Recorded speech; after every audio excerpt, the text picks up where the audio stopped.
आपके आसपास कुछ ऐसे लोग हैं जिनसे डील करने के लिए आपको मेडिटेशन की ज़रूरत पड़ती है। घर में, ऑफिस में या फ्रेंड सर्कल में यू फील लाइक ना तो आप उन्हें छोड़ सकते हैं, ना ही उनके साथ रहने से आप काम फील करते हैं। तो आप मेडिटेशन की तरफ झुक जाते हैं। पर क्या ये बात सही है? आज हम जानेंगे स्पिरिचुअल बाईपासिंग के बारे में, और वो भी बहुत जल्दी। बहुत ही जल्दी। सिर्फ एक एग्जाम्पल से आपको ये रियलाइज होगा कि हमें ऐसा कभी नहीं करना चाहिए। तो चलिए देखते हैं।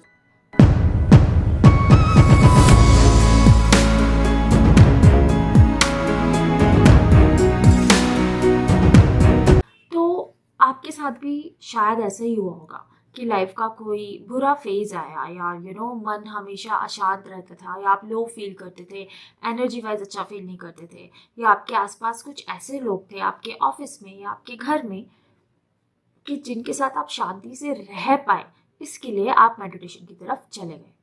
अब मेडिटेशन करते करते आपको रियलाइज हुआ कि भाई वाह, मैं खुद तो काम तो मैं हो गई हूँ या हो गया हूँ, साथ के साथ वो इंसान जो भी मुझे कहता है, अब वो बातें मुझे इतनी नहीं चुभती, जो कि सही है।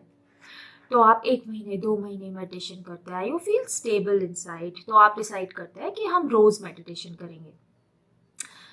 3-4 महीने आपका लगातार मेडिटेशन चला, फिर आपके ऑफिस में कुछ ऐसा काम आ गया जिसको आपको 12 घंटे देने की जरूरत है।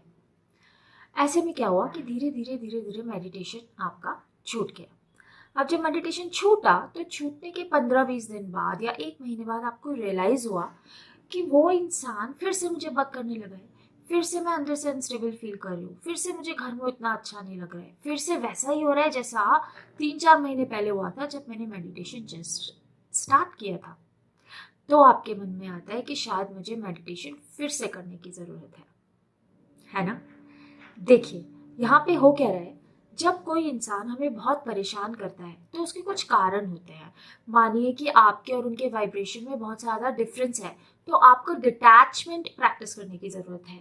या मानिए कि आप वुंडेड हैं, तो वो इंसान अगर नॉर्मली भी आपको कुछ कहेगा ना, तो वो आपके उस वुंड को नॉक कर रहा है और आपको उस बात का बुरा लग रहा है, तो आपको लग रहा है कि सामने वाला खराब है।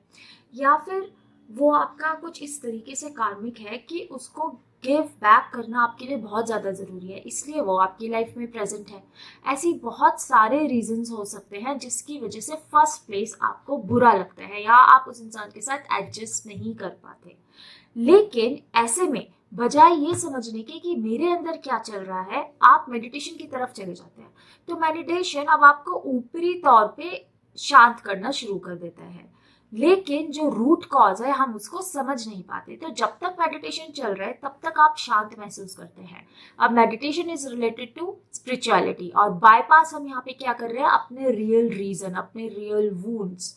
करेक्ट? तो इसको हम बोलते हैं स्पिरिचुअल बाईपासिंग, कि खुद को समझने की बजाय हमने स्पिरिचुअलिटी का सहारा लिया, सिचुएशन को अवॉइड किया और ऊपरी सतह पे खुद को ठीक कर लिया कि चलो अभी मैं सिचुएशन में रहने के लायक हूँ, सेल थ्रू करने के लायक हूँ। पर ये कब तक चला? जब तक आप मेडिटेशन करते रहे। जैसे ही आपने मेडिटेशन करना बंद किया, वैसे ही वही सिचुएशन सेम इंसान के साथ वैसे ही हो रही है जैसे अब तक होती आ रही थी। बस मेडिटेशन आप नहीं कर रहे हैं तो फिर से आपने वैसा अनस्टेबल फील करना शुरू किया। इसलिए मेडिटेशन कभी भी लोगों को टॉलरेट करने के लिए नहीं करना चाहिए। मेडिटेशन हमेशा माइंड की क्लैरिटी गेन करने के लिए करना चाहिए। इतनी क्लैरिटी आपके माइंड में आए कि आप अपना रियल रीजन जानने के लिए थेरेपीज ले पाए, या फिर आप मिरर एक्सरसाइज कर पाए, या फिर आप एक डीप इंट्रोस्पेक्शन कर पाए। उसके लिए मेडिटेशन होता है। मेडिटेशन चीज़ों को दबाने के लिए नहीं होता है। तो प्लीज़ याद रखिए, you should never suppress your feelings. जब भी किसी इंसान के थ्रू या किसी सिचुएशन के थ्रू आपके पास कोई नेगेटिविटी आती है, तो वो नेगेटिविटी आपका ही हिस्सा होती है। उस वक्त हमें ये देखना होता है कि what is there going inside me which is bothering me to such an extent. लेकिन अगर हम इसको साइड करके बस उस सिचुएशन को पार लगाना चाहते हैं, तो हम मेडिटेशन को एज अ टूल यूज करने लग जाते हैं उस इंसान को बर्दाश्त करने के लिए, which is not correct. Use meditation only to get a clarity. Get therapies, go into deep introspection, do mirror exercises to overcome these kind of situations. Otherwise, आप जब मेडिटेशन बंद करेंगे बस तभी के तभी वापस वो सिचुएशन आ जाएगी, तभी के तभी वापस वो पेन आ जाएगा, तभी के तभी वो इंसान फिर से आपको बुरा लगने लगेगा। फिर उसका क्या फायदा? तो झूठे सहारे मत लीजिए, जड़ तक पहुंचिए, असली चीजें करिए। Thank you.